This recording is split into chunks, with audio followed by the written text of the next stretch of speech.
Selamat pagi anak-anak, masih bersama saya Eko Titis Prasongko dalam pelajaran IPS. Nah, pada kesempatan kali ini kita akan membahas tentang pengaruh Hindu-Buddha terhadap masyarakat Indonesia. Tapi sebelum itu, marilah kita berdoa dulu bersama sebelum pelajaran dimulai. Berdoa, mulai. Selesai. Baik, kita akan mulai pelajaran langsung saja. Masuknya pengaruh Hindu-Buddha ke Indonesia telah membawa perubahan dalam berbagai aspek dan bidang kehidupan masyarakat Indonesia. Dalam bidang pemerintahan, bidang sosial, bidang ekonomi, bidang agama, dan bidang kebudayaan. Baik, dalam bidang pemerintahan, sebelum unsur kebudayaan dan agama Hindu-Buddha masuk ke Indonesia, masyarakat dipimpin oleh seorang kepala suku yang dipilih oleh anggota masyarakatnya. Nah, kepala suku ini dianggap titisan nenek moyang. Kemudian setelah masuknya unsur kebudayaan dan agama Hindu-Buddha, terjadilah perubahan.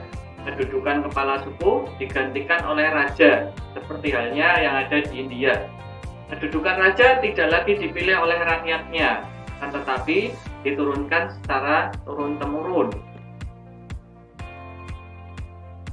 Dalam bidang sosial, pengaruh Hindu-Buddha dalam bidang sosial ditandai dengan munculnya pembedaan yang tegas antar kelompok masyarakat yang disebut dengan sistem kasta. Nah, sistem ini membedakan masyarakat berdasarkan fungsinya.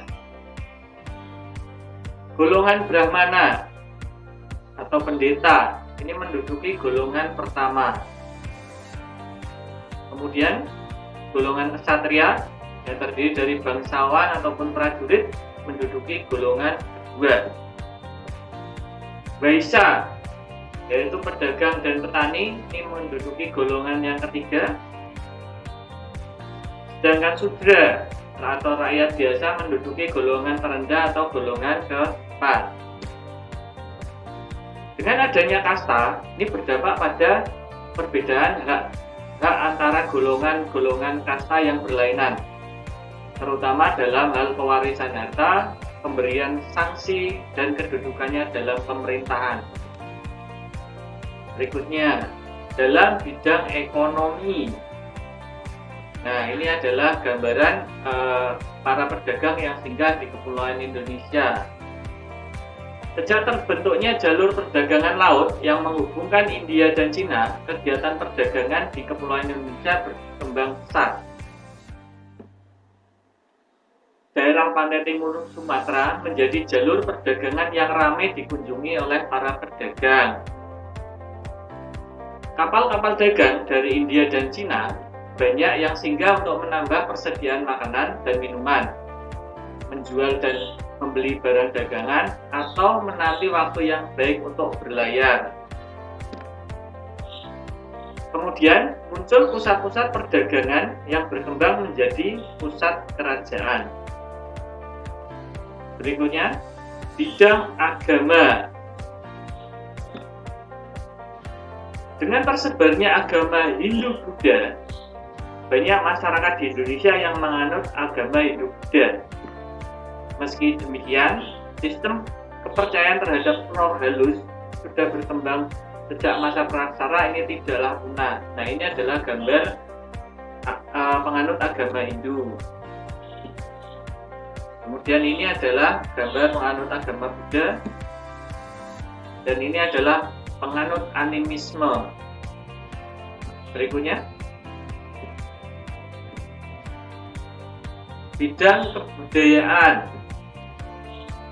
Sebelum masuknya unsur kebudayaan dan agama Hindu-Buddha, telah berkembang kebudayaan asli Indonesia. Kemudian, setelah masuk unsur kebudayaan dan agama Hindu-Buddha, terjadilah proses perpaduan antar dua kebudayaan tersebut.